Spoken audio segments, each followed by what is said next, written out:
habis lulus dari Unhan itu kan jadi TNI kok. Itu. Iya, itu. Selama ini pertanyaan 4 tahun ini terus bergabung ya. Tapi sekali lagi bahwa Unhan, Fakultas Vokasi BENBOI ini juga di bawah secara akademik ya, di bawah Mendikbudristek. Artinya kita harus mengikuti aturan-aturan dari Mendikbudristek, kan begitu. Nah, makanya kita akan mengikuti atau memenuhi persyaratan-persyaratan sebagaimana yang dipersyaratkan oleh Mendikbud ini sendiri. Nah, sehingga saat keluar izin 7 operasionalnya dan sebagainya, sekarang sudah tidak ada masalah, akreditasinya, dulu ada pertanyaan dan sebagainya. Nah, sekarang kita sudah memiliki apa yang menjadi persyaratan Mendikbudristek itu. Nah, kita juga berkoordinasi dalam hal ini Unhan yang ada di Jakarta untuk juga menyesuaikan dengan ketentuan Mabes TNI, karena memang saat itu kita akan mencetak kader-kader sumber daya unggul di bidang pangan berkarakter bela negara ini, yaitu mahasiswa kader Unhan ini untuk menjadi TNI. Maka sudah tidak sulit lagi setelah Mabes TNI juga mempersyaratkan beberapa hal gitu. Dan alhasil alhamdulillah dari 175 kemarin setelah diwisuda sedianya harus kembali ke sini ngambil perlengkapan, tapi mereka langsung menjalani tes untuk sebagai bintara yang memiliki keahlian. Jadi mereka harus juga setelah diwisuda diseleksi lagi. Jadi tidak otomatis diseleksi. Dan alhamdulillah mereka karena 3 tahun itu menjalani kegiatan fisik, kegiatan kuliah, kegiatan praktek, kegiatan pembinaan pengasuhan dengan unit kegiatan mahasiswa. Saya yakin, saya nggak tahu kalau ada paduan suara, saya pikir kadet pasti juga menjadi perhitungan ini bagi paduan suara yang lain ya, atau olahraga di bidang yang lain. Jadi kita ingin sebenarnya tidak ingin memberikan contoh ya kepada generasi muda yang lain, perguruan tinggi, apakah ada di Unimor, apakah yang ada di sini atau adik-adik mahasiswa, bahwa kita ini akan memberikan contoh, bukan melemahkan ya potensi-potensi yang ada itu. Nah, kita menyesuaikan, dan kemarin itu akhirnya hampir semuanya ya diterima menjadi TNI. Dan karena sudah melakukan aktivitas fisik kemiliteran dan pendidikan TNI itu pendidikan sekolah bintara dengan keahlian, dari 175 tuh hampir seluruhnya lulus. Wow, ya, luar biasa Bapak. Dengan seleksi yang ketat. Seleksinya itu tidak hanya seleksi seperti masuk bintara yang dari SMA, ada plusnya. Kalau yang dari SMA paling fisik, ini plus keahlian. Jadi setelah semua yang memenuhi sesuai program studinya tadi, itu dicek keahliannya itu. Misalnya lahan pertanian kering, mereka akan dicek bagaimana menjalankan traktor bajak gitu ya. Kalau prodi perfungsian kapal, bagaimana tentang kondisi kapal, permesinannya itu seperti apa. Jadi memenuhi, yang tidak memenuhi itu hanya beberapa saja, sedikit sekali. Kalau nggak salah tidak ada dari 10 ya, 8 begitu, itu pun karena masalah kesehatan. Karena kalau dipaksakan enggak gitu. Ya mudah-mudahan mereka memperbaiki dan kemudian bisa mengikuti lagi gitu. Tapi mereka tetap akan disalurkan. Jadi hampir 99% kemarin lolos, dan lamanya pendidikan hanya 6 minggu. 6 minggu. Iya. Kan Bapak kalau polisi biasanya di SPM 6 bulan ya kalau nggak salah. Iya, 5,5 bulan. Karena itu dari SMA. Yang belum tahu bagaimana hormat. Mbak sendiri ketemu di toko, kakak siap selamat siang. Iya. Waduh, ini kita ini anak Unhan nih kayaknya anak Unhan. Oke. Oke, Bapak saya potong dikit. Jadi memang ada perbedaan ya kalau yang dari lulusan Unhan itu hanya berapa minggu Bapak? 6 minggu. 6 minggu doang. Ini sebentar udah mereka dilantik ini. Hah? Yang 175 kemarin? Oke, kurang dikit yang beberapa tidak lulus itu. Karena kesehatan. Besok ya. Dan itu hampir yang lainnya juga dari Atamua berarti ya Bapak ya? Iya, seluruhnya. Oh iya, seluruhnya Seluruhnya itu tadi. ya? Iya, betul gitu. Wow. Dan yang paling penting adalah lulusan yang angkatan pertama dan kemudian angkatan berikutnya itu program studinya sesuai dengan program unggulan dari pemerintah sekarang. Yakni bagaimana menciptakan swasembada pangan. Dan dari 7 prodi itu hal yang terkait dengan ketahanan pangan ada semua di situ. Jadi tidak salah ide gagasan Pak Prabowo Subianto ini, Menhan RI saat itu mencetak ini dan sesuai dengan program unggulan nasional pemerintah, dan mereka nanti sudah siap ditempatkan ya untuk disiapkan semacam food estate itu, dan mereka akan garap dimanapun tempatnya. Wow. Ya. Siap ditugaskan dimanapun. Betul. Gitu ya. Oke. Jadi jangan mau ya udah lulus pulang kampung bisa nggak? Nggak. Luar kampung dulu, kan Bapak? Betul. Merantau dulu, nanti baru pulang.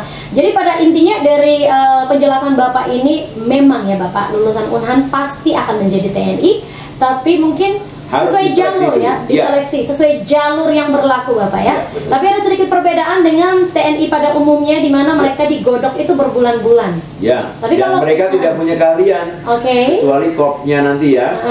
Dia di mana misalnya bintara di infanteri dan sebagainya. Kalau ini ada bintara yang memiliki keahlian luar biasa. Tepuk tangan yang terakhir Bapak ya. Baik, habis ini kita mau closing udah loh ya. Kasihan capek Bapaknya. Oke, tapi Bapak sebelum kita akhiri ya obrolan asik banget malam hari ini barengan Bapak Maijen, ada nggak sih pesan dan harapan yang ingin Bapak sampaikan kepada mahasiswa sekarang dan calon mahasiswa di Unhan RI kira-kira? Baik, terima kasih. Saya rasa saya harus berterima kasih kepada seluruh masyarakat yang telah mengizinkan putra-putrinya untuk menjadi mahasiswa. Saya pikir orang tua juga perlu tahu dan perlu juga mengetahui kesiapan apa. Kalau tidak siap maka pasti tidak lulus kan. Kalaupun sudah lulus pun juga supaya terus menjaga agar mereka disiplin, mereka bisa menuntaskan. Kita pun sebagai dosen, sebagai yang menyelenggarakan pendidikan juga sama. Saya menyampaikan kepada kadet mahasiswa saat itu bahwa orang tua Anda menunggu di rumah, saudara-saudara tercinta Anda menunggu keberhasilan saudara. Jadi jangan disia-siakan atau jangan dicederai harapan orang tua, keluarga, kawan dan sebagainya. Karena sebenarnya generasi muda yang lainnya juga menginginkan hal itu. Nah, ini penting untuk yang sekarang belum lulus kadet yang mendengar acara ini maupun calon kadet ya. Bayangin belum jadi kadet mahasiswa, saya sudah bilang pelajar khususnya yang ada di NTT ini sampai proles kan? Proles dengar ya? Kalau iya dengar sih, kita kan lagi live Bapak ya. Kalau kita di Pro 2 gitu boleh lah. Ya. Sudah saya sebut calon harus mempersiapkan hal itu dengan baik. Saya juga tidak lupa kepada masyarakat, pemerintah, Edu khususnya, dan kemudian juga semua komponen ya, tidak hanya pemerintah tapi juga swasta. Juga saya selama itu 2 kali berkunjung ke Bapak Uskup, Bapak Dr. Dominico Saku, PR, hafalkan tidak salah kan? Gitu. Selamat malam Bapak Uskup. Saya ingin mengucapkan terima kasih. Kita juga terus setiap hari Minggu ibadah juga yang Muslim setiap Jumat kita selalu meminta bantuan dari rohaniawan untuk melaksanakan dan memimpin ibadah. Jadi tidak hanya 3 hal tentang fisik, kepribadian dan akademik saja, tapi hal-hal yang bersifat lain termasuk agama. Begitu pula hal-hal yang terkait dengan SMK khususnya Kepala Dinas Pendidikan dan juga seluruh masyarakat dan juga Mudah-mudahan Romo Yoris juga dengar ya. Bapak Itu paling Romo, rajin itu. Bapak Romo dari Atapur Kusu pindah di Wini nih. Iya, saya tahu, dia memberitahu saya. Iya, kesian betul ini. Saya mengucapkan terima kasih. Kemudian banyak pihak yang membantu, masyarakat umum yang rajin setiap ada komunitas Belu Hijau. Terima kasih, halo saudaraku komunitas Belu Hijau yang terus setiap musim hujan menanami bukit Fatuketi, Katulung Mesan, ya. Kita sedang meneliti juga. Kita sudah punya greenhouse yang patut dijadikan untuk tempat tidak hanya belajar praktek tapi juga penelitian di situ. Sudah saya lihat sangat luar biasa, dan seluruh komponen yang tidak bisa saya sebutkan satu persatu. Komunitas bapak-bapak nelayan misalnya yang ada di beberapa pantai pelabuhan, ya. Juga kita juga pernah waktu di awal-awal, ya, tadi saya sebutkan kepada Bapak Kepala Sekolah SMK yang pernah dijadikan untuk tempat praktek, ya, mahasiswa. Kita saat itu tidak malu, ya, tapi sekarang kita sudah berangsur-angsur dan bahkan yang angkatan kedua berarti sudah tingkat 3 ini, ya, semester ganjil ini, mereka kan sedang praktek lapangan, kan. Ada beberapa tempat di rata-rata di luar Timor, mereka sedang praktek belajar, ya, mandiri, apa namanya itu, dalam rangka program Merdeka Belajar itu, di beberapa politeknik dan kampus fakultas yang lain, vokasi yang lain.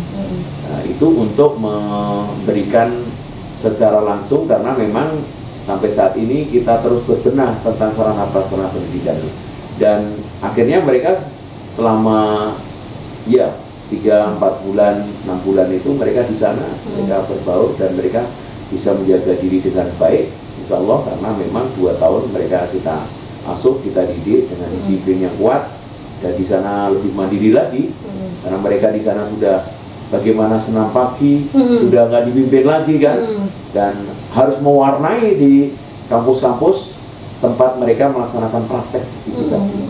Jadi saya kira begitu, Mbak, gitu.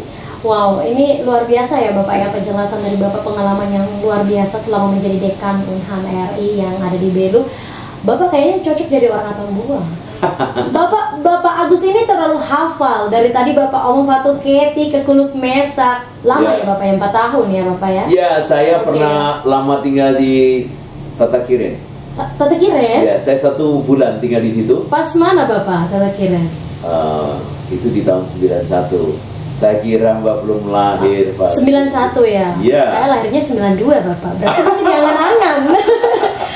Bapak, wow, berarti Bapak orang sini tuh gimana sih bisa di Atambua gitu 91? Tugas ya Bapak, ya? Ya, tugas. Tugas, ya. oke. Ya, saya sudah mengenal Atambua waktu itu masih bergabung Malaka sebelum pemekaran.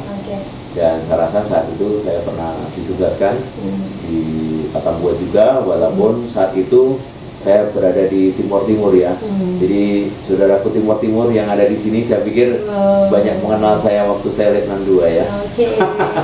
Wow, sepertinya saya berbincang sama apa ya, sosok lama gitu, ya, bukan orang baru ini sebenarnya, teman Pro 2, ya. Tapi terima kasih banyak Bapak, ya, untuk informasi. Ini sudah menjadi jawaban yang sangat berguna, ya, untuk kedepannya, untuk teman-teman, untuk teman terbaik kita yang lagi dengerin maupun orang luar yang lagi nonton kita. Bapak lagi live sekarang, ya, mengenai fakultas prodi apa saja yang ada di Unhan, keunggulan-unggulan apa saja yang ditonjolkan dari Unhan RI yang ada di Belu ini, ya.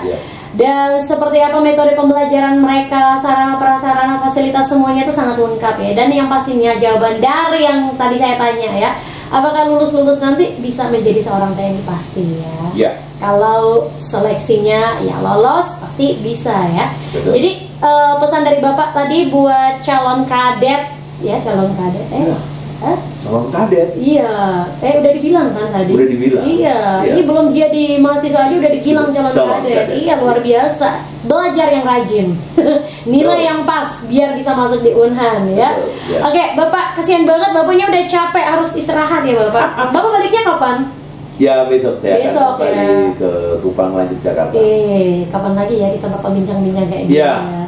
nggak bakal ada kesempatan lagi, tapi ya doain semoga ada lagi Bapak ya. Amin. Oke teman Pro 2, jadi Universitas Pertahanan Republik Indonesia ini telah membuktikan diri sebagai institusi pendidikan yang berperan penting dalam menyiapkan generasi penerus Bapak ya, di bidang pertahanan dan keamanan dengan fokus pada pendidikan berkualitas, penelitian yang inovatif, dan pengabdian masyarakat. Dan Unhan RI siap menghadapi tantangan masa depan dan berkontribusi bagi keamanan dan kedaulatan bangsa. Amin.